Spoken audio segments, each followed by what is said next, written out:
ಬರುವ ಮಾರ್ಚ್ 1ರಂದು ಶ್ರೀ ಜಗದ್ಗುರು ರೇಣುಕಾಚಾರ್ಯ ಜಯಂತಿ ಹಾಗೂ ಯುಗಮಾನೋತ್ಸವವನ್ನ ಬೀದರ್ ನಗರದಲ್ಲಿ ಅದ್ದೂರಿಯಾಗಿ ಆಚರಿಸಲು ನಿರ್ಧರಿಸಲಾಗಿದೆ ಅಂತ ರೇಣುಕಾಚಾರ್ಯ ಜಯಂತ್ಯೋತ್ಸವ ಸ್ವಾಗತ ಸಮಿತಿ ಅಧ್ಯಕ್ಷ ಮಾಜಿ ಸಚಿವ ರಾಜಶೇಖರ್ ಪಾಟೀಲ್ ಅವರು ತಿಳಿಸಿದ್ದಾರೆ. ಬೀದರ್ ಜಿಲ್ಲಾ ಪತ್ರಿಕಾ ಭವನದಲ್ಲಿ ಸುದ್ದಿಗೋಷ್ಠಿಯನ್ನ ನಡೆಸಿ ಮಾತನಾಡಿದ ಅವರು, ಕಳೆದ 6 ವರ್ಷಗಳಿಂದ ಲಿಂಗಾಯತ ಸಮುದಾಯ ಎಲ್ಲಾ ಪಂಗಡಗಳ ಸಹಕಾರದೊಂದಿಗೆ ಜಗದ್ಗುರು ರೇಣುಕಾಚಾರ್ಯ ಜಯಂತಿಯನ್ನ ಅದ್ದೂರಿಯಾಗಿ ಆಚರಿಸುತ್ತಾ ಬರುತ್ತಿದೆ. ಈ ಬಾರಿಯೂ ಸಹ ಅತ್ಯಂತ ವಿಜೃಂಭಣೆಯಿಂದ ಆಚರಿಸಲು ಸಮಿತಿ ನಿರ್ಧರಿಸಿದೆ. ಸಮಾಜದ ಮುಖಂಡರಾದ ಡಾಕ್ಟರ್ ರಜನೀಶ್ ವಾಲಿ ಅವರನ್ನ ಮೆರವಣಿಗೆ ಸಮಿತಿಯ ಅಧ್ಯಕ್ಷರನ್ನಾಗಿ ಆಯ್ಕೆ ಮಾಡಿದ್ದು, ಅತ್ಯಂತ ವಿಜೃಂಭಣೆಯಿಂದ ಮೆರವಣಿಗೆ ಕಾರ್ಯಕ್ರಮವನ್ನ ಈ ಬಾರಿ ಹಮ್ಮಿಕೊಳ್ಳಲಾಗುವುದು. ಕಾರ್ಯಕ್ರಮದಲ್ಲಿ ಜಿಲ್ಲೆಯ ಎಲ್ಲಾ ಮಠಾಧೀಶರು, ಉಸ್ತುವಾರಿ ಸಚಿವರು, ಪೌರಾಡಳಿತ ಸಚಿವರು ಸೇರಿದಂತೆ ಜಿಲ್ಲೆಯ ಶಾಸಕರು, ಜನಪ್ರತಿನಿಧಿಗಳು ಎಲ್ಲರೂ ಕೂಡ ಭಾಗವಹಿಸಲಿದ್ದಾರೆ. ಇನ್ನು ಬೀದರ್ ಜಿಲ್ಲೆಯ ಜನರು ಈ ಕಾರ್ಯಕ್ರಮದಲ್ಲಿ ಹೆಚ್ಚಿನ ಸಂಖ್ಯೆಯಲ್ಲಿ ಭಾಗಿಯಾಗಿ ಕಾರ್ಯಕ್ರಮವನ್ನ ಯಶಸ್ವಿಗೊಳಿಸಬೇಕು ಅಂತ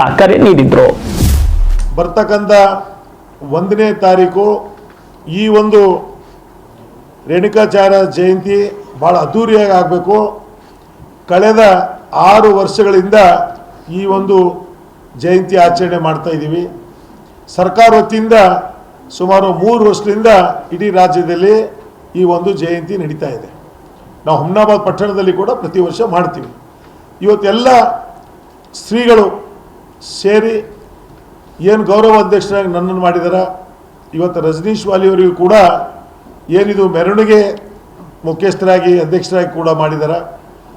ನಾನು ಎಲ್ಲರಿಗೂ ಕೂಡ ಅಪೀಲ್ ಮಾಡ್ತೀನಿ, ಬರ್ತಕ್ಕಂಥ 1ನೇ ತಾರೀಕು ಎಲ್ಲ ಜನ ಈ ಒಂದು ಜಯಂತಿಯಲ್ಲಿ ನಾವೆಲ್ಲರೂ ಕೂಡ ಭಾಗಿಯಾಗೋಣ, ಭಾಳ ಯಶಸ್ವಿಯಾಗಿ ಈ ಕಾರ್ಯಕ್ರಮ ಮಾಡೋಣ. ಎಲ್ಲ ರಾಜಕೀಯ ಧುರೀಣರು, ಮಠಾಧೀಶರು ಎಲ್ಲರೂ ಕೂಡ ಈ ಒಂದು ಕಾರ್ಯಕ್ರಮದಲ್ಲಿ ಭಾಗಿಯಾಗ್ತಾರೆ. ನಮ್ಮ ಜಿಲ್ಲಾ ಉಸ್ತುವಾರಿ ಸಚಿವರು ಇರ್ಬೋದು, ಶಾಸಕರು ಇರ್ಬೋದು, ಬೇರೆ ಬೇರೆ ವಿಧಾನ ಪರಿಷತ್ತಿನ ಸದಸ್ಯರು ಇರ್ಬೋದು, ಅನೇಕ ಮಠಾಧೀಶರು ಕೂಡ ಈ ಒಂದು ಕಾರ್ಯಕ್ರಮದಲ್ಲಿ ಭಾಗಿಯಾಗ್ತಿದ್ದಾರೆ.